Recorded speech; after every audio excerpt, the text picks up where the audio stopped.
Kyllä se nyt tuu kuvaa. No niin. Mitäs Max, mitä vietteitä? Vedettiin aikamoisen riskillä, mutta tavoitteena oli hyvä aika ja nyt kaikki osui nappiin, niin ihan siisti olla. Mä lähdin tavoittelemaan sellaista, että alle 50 tuntia toi meni niin todella paljon paremmin. Joo. Eevikki tuossa kertoi, että ette ole tehnyt jalkahuoltoa niin muuta kuin noissa huolloissa. Joo.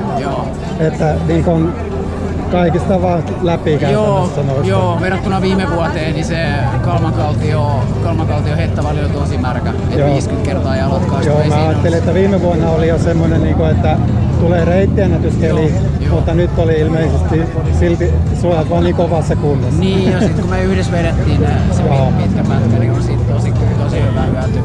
Mulla oli hyvää jalkaa vielä, niin mä vedin aika hyvää vauhtia noilla loputkin. Kyllä. Siisti seikkailu ja katsotaan nyt on toi vedetty niin kovaksi, ettei Marka itse pääsisi varmaan kovempaan. Joo.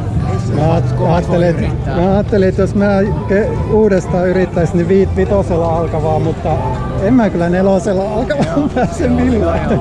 Ei, mä katsoin tossa Rauhalasta kelloa, että siinä siis mä ajattelin, että on mennyt nyt ainakin 2 vuorokauden, mutta oli vielä siitä melkein 1,5 tuntia pois.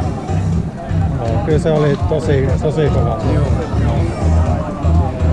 Ei se useasti paljon vaadi sitten, että homma menee pieleen. Joo. Sulla ilmeisesti jalat toimi silleen, että rakkoja ei tullut. Ei tullut. Joo. Oliko sulla jotain erikois?